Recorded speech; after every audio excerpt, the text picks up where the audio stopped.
오늘 우리가 읽은 말씀은 예수님이 12제자를 택하시고 파송하실 때 들려주셨던 말씀 가운데 맨 마지막 부분이 되겠습니다. 하실 말씀이 참 많으셨던가 봐요. 마태복음 10장 5절부터 42절까지 무려 38절에 걸친 주님의 기나긴 당부의 말씀, 격려사, 파송사였습니다. 여러 가지 좀 충격적인 말씀도 하셨어요. 내가 이 세상에 평화를 주러 오는 줄 아느냐, 칼을 주러 왔다라고 하는 다소 좀 충격요법과 같은 그런 표현도 등장합니다. 제자들이 감당하기 많은 어려운 그런 말씀도 계셨습니다.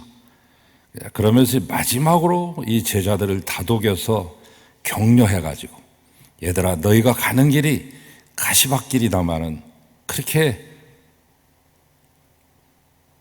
허무한 길이 아니고 뜻없는 길이 아니다. 반드시 거기에는 영광과 상급이 있다라고 하는 희망적인 말씀을 마무리해 주심으로 말미암아 이제 처음으로 파송되는 이 제자들이 힘을 얻게 하시는 그런 대목이 되겠습니다. 물론 이제 2000년 전에 제자들에게 주신 격려사지만 개인주의로 자꾸 치닫고 있는 오늘의 우리 시대를 경고하기 위해서 주신 말씀이기도 하죠. 먼저 주님은 제자들을 이렇게 격려하셨습니다. 너희를 영접하는 자는 나를 영접하는 것이고, 나를 영접하는 자는 나 보내신 이를 영접하는 것이다. 이런 말이죠. 제자를 영접하는 자는 제자를 파송하신 주님을 영접하는 것이고, 주님을 영접하는 자는 주님을 파송하신 하나님을 영접하는 셈이 된다. 예수님은 이어서 또 말씀하셨습니다. 조금 더 구체화된 말씀을 주셔요. 선지자의 이름으로 선지자를 영접하는 자는 선지자의 상을 받을 것이요, 의인의 이름으로 의인을 영접하는 자는 의인의 상을 받으리라. 우리가 누구를 영접하느냐에 따라서 그에 합당한 상급을 주시겠다고 하는 말씀이죠. 주님의 이름으로 오는 선지자들을 영접하는 사람은 그 선지자가 받을 상을 받게 되는 것이고, 의인을 영접하면 의인이 받게 될 상을 그도 받게 된다고 하는 이야기인데, 우리는 그 대표적인 예를 구약성경 열왕기상 17장에서 만나볼 수 있습니다. 엘리야 선지자는 북왕국 이스라엘에서 활동했는데 한참 악명 높았던, 그 이름도 악명 높은 이 아합 왕과 그보다 더 악처인 이 이세벨 왕후가 통치하고 있었던 그 당시에, 서슬퍼런 권력이 살아있던 그 당시에 그 왕과 왕후 앞에서 3년 반 동안 앞으로 이 이스라엘 땅에 비가 오지 않는다고 하는 어마무시한 그런 예언을 합니다. 그리고 실제로 그때로부터 3년 반 동안 극심한 가뭄이 지속됩니다. 근데 하나님께서는 아합 왕의 미움을 받아서, 지명수배 받아서 쫓겨가던 이 엘리야를 그냥 두지 아니하시고 그리 시냇가에 머물게 하십니다. 까마귀를 보내서 떡과 고기를 수시로 공급해 주시고 그리 시냇가에 흐르는 물을 마시도록 하셨습니다. 그러나 오랫동안 비가 오지 않자 결국 그 물 많던 그리 시내마저도 물이 말라버리고 말았습니다. 이때 하나님께서 엘리야에게 말씀하십니다. 엘리야야, 너 저 시돈 땅으로 가거라. 거기서 너는 한 과부를 만날 거야. 근데 시돈 땅 하면 너무나 지역이 넓으니까 그 시돈 땅 중에 사르밧이라고 하는 마을이 있어. 가면 아들 하나하고 살아가는 과부를 만날 것이다. 이렇게 말씀합니다. 우리가 이제 성경에서 지명 때문에 헷갈리는 경우가 있는데, 어디에는 사르밧이라고 나오고 또 어디에는 사렙다라고 나오죠. 똑같은 지명입니다. 이게 사렙다는 헬라어식 표현이에요. 사르밧의 헬라어식 표현이에요. 또 예수님이 최초로 외국 가서 선교 여행 떠나셨던 적이 있는데, 거기 보면 또 수로보니게라고 나오죠. 수로라고 하는 말은 시리아, 보니게라고 하는 말은 페니키아를 말합니다. 그러니까 시리안 페니키아, 시리안 지방의 페니키아가 되겠습니다. 그러니까 예수님이 가셨던 그곳이나 오늘 엘리야가 갔던 그 지방이나 거의 같은 지방이에요. 두로와 시돈이라고 하는 도시의 중간에 위치한 지중해에 연해 있는 상업 도시의 이름이 이 사르밧이에요. 이 사르밧에서는 유리를 만들기도 하고 염료 산업이 발달되고 그리고 금속을 재련하는 곳입니다. 사르밧이라고 하는 이름 자체가 넣어서 붓다라고 하는 그런 표현이죠. 유리를 불 속에, 모래를 불 속에 넣으면 유리가 돼서 나오고 이 금속을 불 속에 용광로에서 나오면 재련된 그런 금이나 은이나 철이 나오는 것이죠. 아무튼 그런 것 때문이었는지 이 사르밧이라고 하는 곳으로 주님이 보내시는데, 놀랍게도 자기가 만난 과부는 자기를 공교해 줄 만큼 부유한 사람이 아니었습니다. 너무나 가난해가지고 가보니까 이제 마지막으로 남아있는 밀가루 한 줌 이제 털어 넣어가지고 그 반죽 해가지고 빵 만들어서 그 마지막 빵을 아들하고 나눠 먹고 이제는 죽으려고 작정했던 가장 비참한 삶을 살아가고 있었던 그런 과부였습니다. 그런데 엘리야 선지자는 그 과부에게 떡과 물을 달라고 요청하죠. 당당하게. 과부는 자신의 어려운 사정을 엘리야에게 설명해 주죠. 그래도 엘리야는 굳고 당당하게 요청하죠. 두려워 말고 가서 내 말대로 해. 먼저 떡을 만들어서 나를 위해 만들어 가지고 오고 남은 거 있으면 그 후에 너와 내 아들이 먹거라. 이어서 말하죠. 이스라엘 하나님 여호와의 말씀이 나 여호와가 비를 지면에 내리는 그날까지 너의 집에 있는 그 통의 가루는 다하지 아니하며 너의 병의 기름은 없어지지 아니하리라. 축복을 약속하죠. 아무리 축복의 말씀을 들었어도 과부 입장에서 보면 조금 황당하고 화가 나는 요구 아닙니까? 정말 못할 짓 아닙니까? 아무리 하나님이 명령하신 거라 하더라도 못할 짓을 넘어서 못된 짓 아니겠습니까?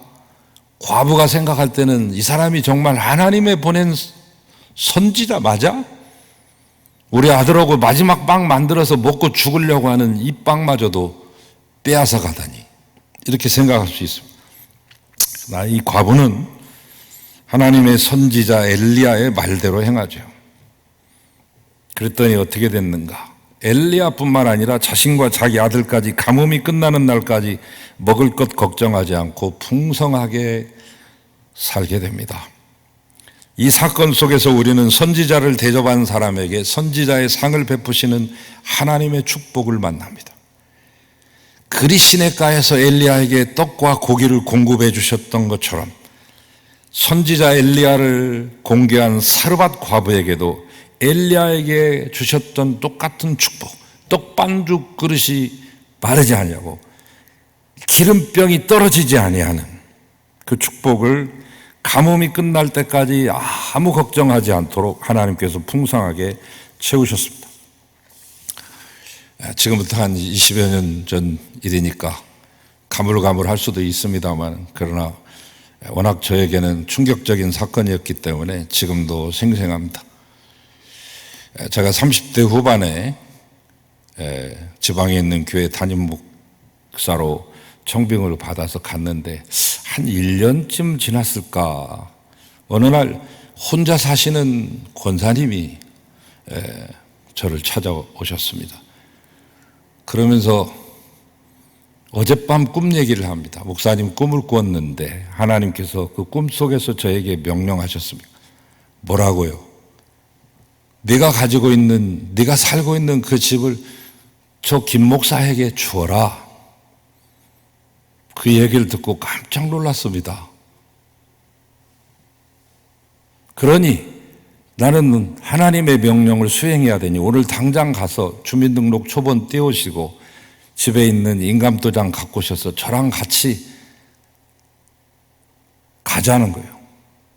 당장에 지금 실천해야 되니까. 이것을 하지 않으면 무슨 화가 미칠지도 모르기 때문에 내 집을 목사님에게 오늘 줘야 되겠다. 그래서 제가 진정시켜드리고 저도 좀 생각할 시간을 주셔야죠. 그리고 하나님께 기도했습니다. 하나님, 이게 무슨 일입니까? 아니, 벼룩의 간을 빼먹지. 부자가 저한테 집을 준다고 해도 제가 받을까 말까인데, 우리 교회에서 혼자 사시는 어려운 처지에 그나마 가지고 있는 마지막 재산인 저 집을 팔아서 저한테 주라니요. 이게 있을 법한 일입니까? 하고 하나님께 따지기 시작했습니다. 제 마음속에 들려오는 어떤 응답이나 확신이 없었습니다. 권사님은 그 뒤로도 1년 반에서 2년 되는 사이에 매일같이 찾아와서 빨리 인감도장을 가지고 자기를 따라오라고 재촉하고 이 실랭이를 거의 2년 가까이 했습니다. 여러분 같으면 어떻게 하시겠습니까? 마침 임지를 옮기는 계기가 되었고 이제 제가 떠나기 전날 찾아갔습니다. 권사님의 그 마음 감사합니다. 그러나 제가 그것을 받을 수가 없습니다. 제가 하나님께 항변도 해보고 여쭙기도 했지만 저에게는 응답이 없습니다. 사르밧 과부를 찾아간 엘리야는 하나님의 음성 듣고 가라고, 그리고 거기서 공개를 받으라고 하는 명령을 받고 갔지만 나에게는 그런 음성이 들리지 않고 확신이 없으니 마지막 남은 그 재산, 권사님의 것 제가 받고 싶지 않습니다. 더 이상 얘기하지 마시기 바랍니다 하고 그렇게 일단락을 짓고 다른 임지를 향해서 갔습니다. 몇 년 후 그 동네를 가보니까 권사님이 사시던 집이 큰 집은 아니거든요. 그 집이 이제 재개발이 돼가지고 권사님의 집은 없어지고 그 자리에 번듯한 최신식 아파트가 들어섰더라고요. 다행인 것은 그 권사님이 그 아파트에서 잘 살고 예전보다 더 일이 잘 풀리고 건강하게 잘 사시는 모습을 제가 확인하고 안심했던 적이 있습니다만은,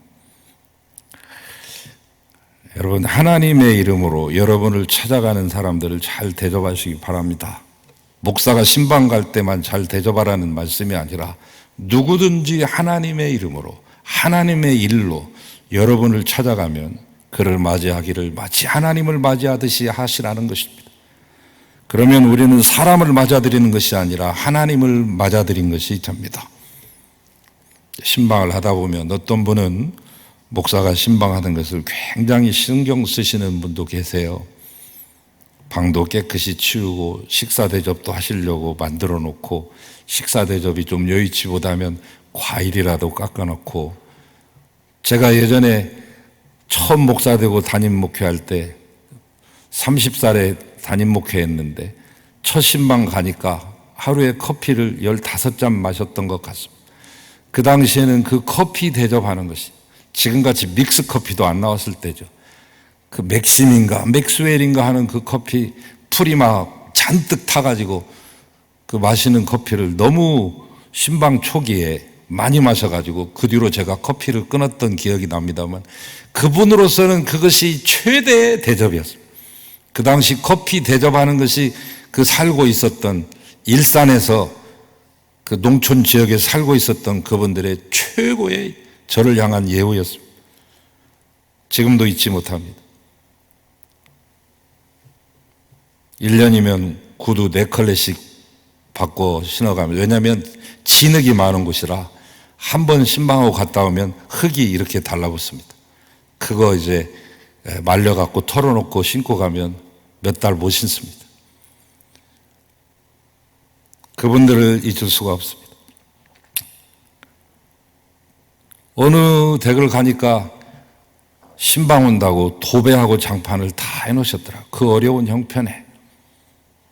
또 어떤 권사님 네 분은 아파트 대단지에 사시는데 맨 구석대기 저 끝에 사시는데 맨 앞에 아파트 대단지 시작되는 정문까지 300m를 친히 걸어오셔서 맞이해 주시고, 끝나고 집으로 돌아갈 때도 거기까지 나오셔서 배웅해 주셨던 그 장면들을 잊지 못합니다.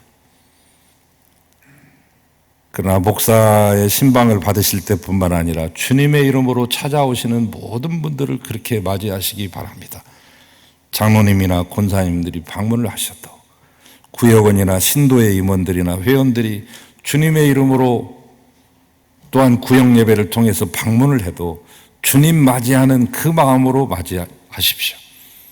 그러면 여러분의 마음은 하나님을 이미 영접한 아름다운 마음이 되고, 여러분에게는 하나님을 영접한 신자에게 약속하신 축복이 주어질 것입니다.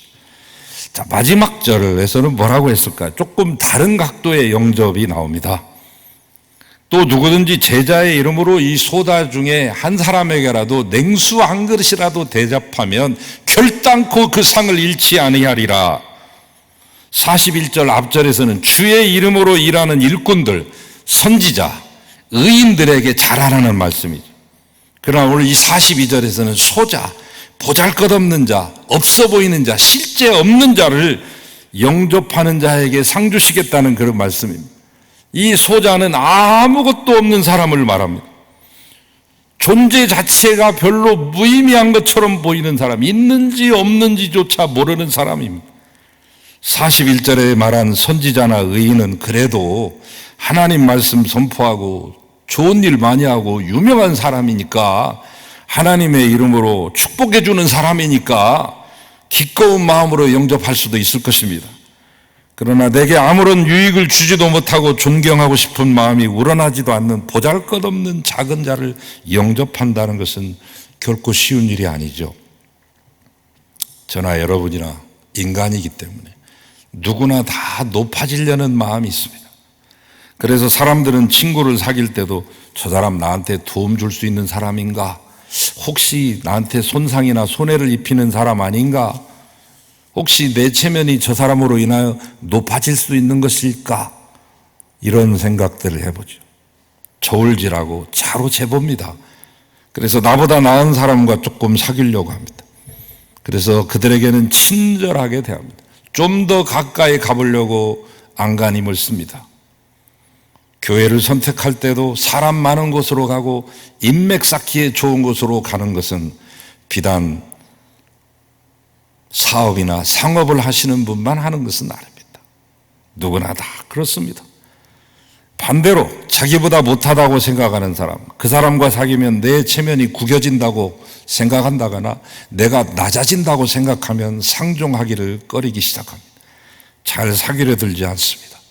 그래서 유유상종이라고 하는 말이 탄생됐나 봅니다. 끼리끼리 사귀고 끼리끼리 논다. 그러나 예수님은 그런 인간의 못된 심성을 아시고 엄중하게 꾸짖습니다. 오히려 아무도 돌보지 않는 천한 자리에 있는 사람들을 귀중히 여기고 그들을 대접해야만 된다고 역설하는 것입니다. 그분은 지존하신 하나님이셨음에도 불구하고 우리를 구원하기 위해 가장 낮은 자리에까지 임하십니다. 사도 바울은 그 아름다움을 빌립보서 2장 5절에서 11절에 나와 있는 그리스도 찬가에서 이렇게 노래하고 있습니다. 너희 안에 이 마음을 품어라. 곧 그리스도 예수의 마음이니 그는 근본 하나님과 본체시나 하나님과 동등됨을 취할 것으로 여기지 아니하시고 오히려 자기를 비어 자기 종의 형체를 가져 자기 사람들과 같이 되셨고 사람의 모양으로 나타나셨음에 자기를 낮추시고 죽기까지 복종하셨으니 곧 십자가에 죽으십니다. 인간이 경험할 수 있는 가장 낮은 자리 경험하십니다. 가장 연약하고 낮은 자리에 있는 사람들에게 연민을 가지고 계셨습니다. 단순한 불쌍히 여기는 마음이 아니라 민망히 여기는 에스프랑크니스테, 애간장이 높고 끊어지는 그 마음을 가지고 사람을 보셨습니다. 심지어 작은 소자를 자기 자신과 동일시하곤 했습니다. 작은 자 하나를 자기 자신과 같이 여기신 말씀은 여기저기 등장하는데 가장 대표적인 말씀, 잊을 수 없는 말씀은 예수님의 묵시록, 예수님의 최후의 계시록이라고 말할 수 있는 마태복음 25장에 등장합니다. 세 가지 비유를 통해서 종말의 현상과 종말에 대비하는 법을 가르치고 계시는데 마지막 비유에 등장하는 그 마지막 장면을 유의하십시오. 의인들을 칭찬할 때 주님이 이렇게 말씀합니다.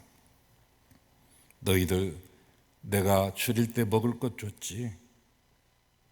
목마를 때 나한테 마시게 했고, 내가 나그네 되었을 때 나를 영접해 주었을, 벗었을 때 너희들의 옷을 나에게 입혀줬으며, 병들었고 옥에 갇혔을 때 나를 찾아와 준 사람들이다. 이 말을 들은 의인들은 의외라는 듯이 서로 얼굴을 쳐다보면서, 그리고 예수님을 다시 되돌아보면서 묻습니다. 아니, 주님, 우리가 언제 그랬습니까요? 줄이셨을 때 뭘 줬다고 하는데, 목마르실 때 마시게 한 적이 별로 없는 것 같은데, 나그네 됐을 때 언제 저희가 영접했습니까? 목마르신 거 보고 제가 물 한 잔 별로 드린 것 같은 추억이 없는데, 병드시거나 옥에 갇히신 것을 보고 가서 병문 가거나 면회 간 적이 없습니다. 예수님이 이 질문하는 의인들을 향해 핑그레 웃으시며 말합니다. 내가 너희에게 진실로 이르노니 너희가 여기 내 형제 중에 지극히 작은 자에게 한 것이 곧 내게 한 것이다. 여러분, 많은 것으로 대접하지 않아도 됩니다. 이제 마지막 절을 만납니다. 42절. 제자의 이름으로 이 소자 중 하나에게 냉수 한 그릇이라도 주는 자는 내가 진실로 너에게 이르노니 그 사람이 결단코 상을 잃지 아니하리라. 오늘의 이 핵심은 뭐예요? 냉수 한 그릇. 냉수 한 그릇이라는 것은 누구나 할 수 있는 것이라는 말입니다. 아무리 가진 것 없어도, 남을 도와줄 만한 번듯한 자리에 있지 않고 건강이 허락지 않아도 누구나 할 수 있는 냉수 한 그릇을 대접하는 그 마음. 우리가 남을 도와주는 것에는 뭔가 가져야 줄 수 있는 것은 아닙니다. 필요한 것은 단 하나, 이것만 있으면 됩니다. 도와주고 싶은 마음. 마음이 중요한 것이지 가졌느냐 안 가졌느냐는 결코 중요치 않습니다. 여러분이 잘 아시는 이야기를 하나 드리고 마칠게요. 러시아의 대표적인 그 음악가들도 많고, 러시아는 특별히 문화예술이 많이 발달된 곳입니다. 이 무용수들도 훌륭한 무용수들이 많습니다. 월등합니다, 여러분. 음악, 무용, 뭐 다른 미술도 그렇습니다. 러시아 미술은 여러분 많이 알려지지 않으셨으니까 잘 모르실 뿐이지, 문학은 자타가 공인한 세계적인 문학가들이 많이 배출됐습니다. 톨스토이랄지, 도스토옙스키랄지, 안톤 체홉 같은 극작가랄지, 이런 유명한 분들이 계시죠. 그러나 여러분이 잘 모르시는, 그분들한테 묻혀가지고 제2인자처럼 3인자처럼 여겨지는 투르게니예프라고 하는 분이 계십니다. 이분은 러시아의 역사에 있어서 가장 유럽적인 스타일로 문학을 구사해낸 분이라고 세계적인 칭송을 받는 분인데, 우리나라에는 좀 덜 알려졌어요. 아버지와 아들, 첫사랑, 그리고 파우스트, 이런 대표작인데, 괴테의 파우스트만 있는 게 아니라 이 투르게니예프의 파우스트는 더 유명하고 더 아름다운 작품. 그런데 이 유명하신 이 작가이신 투르게니예프가 하루는 길을 걷고 있는데 거지 하나가 그의 앞에 나타나서 도와달라고 구걸합니다. 거지를 본 투르게니예프는 도와주고 싶은 마음에 자기의 호주머니를 뒤적거렸지만 그날따라 호주머니에 든 것은 아무것도 없었습니다. 그도 그럴 것이 산책을 하기 위해서 잠깐 가벼운 차림으로 나온 것이니까요. 그러자 이 투르게니예프는 거린의 손을 꽉 붙잡고 이렇게 말, 형제여, 미안합니다. 지금 내게는 아무것도 없다오. 그러자 손을 붙잡힌 이 거린은 눈물을 글썽이면서 이렇게 대답합니다. 선생님은 지금 세상에서 가장 소중한 것을 저에게 주셨습니다. 저는 지금까지 이렇게 소중한 것을 얻어보지 못했습니다. 투르게니예프가 거린에게 준 게 뭐예요? 그가 가지고 있는 돈 때문에 거린에게 감동을 준 거 아닙니다. 사랑하는 마음, 주고 싶은 마음, 그 마음이 이 거린을 감동시켰어요. 제가 아까 중간 부분에 말씀드린 홀로 사시는 과부, 군산 한일교회 박권사님, 제가 그분의 집을 안 받은 것은 일생 제일 잘한 것 같아요. 만약 제가 그분의 집을 받았다고 하면 나이 40도 안 돼서 집을 소유한 사람이 되었을지 모르지만, 대한민국에 거의 목사님들이 집이 없으신데 집 가진 목사가 되었을지는 모르지만 마음은 편치 못했을 겁니다. 잘한 것 같아요. 저는 지금도 알지 못합니다. 그분의 뜻을, 하나님의 뜻을 아직도 저는 모릅니다. 그러나 한 가지 제가 아는 것은 그분의 사랑하는 마음, 교회를 사랑하고 주의 종을 아끼는 그 사랑하는 마음, 주고자 하는 그 마음, 20년이 지난 지금도 감동으로 저에게 남아있습니다. 여러분, 그것이 투르게니 앞에 나타난 거린에게 가장 소중한 선물이었던 것입니다. 우리가 우리 이웃들에게 줄 수 있는 것이 뭘까? 뭔가 많은 거 아닙니다. 지극히 작은 것이면 됩니다. 냉수 한 그릇. 사랑하는 마음으로 베푸는 지극히 작은 것이 사랑 없이 주는 지극히 큰 것보다 훨씬 더 위대하고 아름다운 것입니다. 지극히 작은 소자 하나에게 냉수 한 그릇 주는 자야, 내가 너의 그를 결단코 잊지 않고 그는 결단코 상을 잃지 않으리라. 이 말씀을 꼭 기억하십시오. 사랑하는 마음으로 이웃을 돌보십시오. 내 따뜻한 사랑의 마음이 필요한 형제가 여전히 우리 주변에 있기 때문입니다. 코로나 시대에 모두 지치고 모두 어려워졌습니다만, 그러나 그 냉수 한 그릇을 내미는 그 사랑의 손은 그쳐서는 안 됩니다. 하나님께서 반드시 그에게 갚으실 것이기 때문에 기도하겠습니다. 하나님 감사합니다. 영접하는 자에게 상을 주시는 주님, 많은 사람들을 주의 이름으로 영접하게 하시고 나눠주고 베푸는 귀하고 아름다운 삶을 살아감으로 우리 모두가 다시금 살아나는 소생의 역사가 이 코로나 시대에 펼쳐지게 하여 주시옵소서. 예수님의 이름으로 축복하고 기도하나이다. 아멘.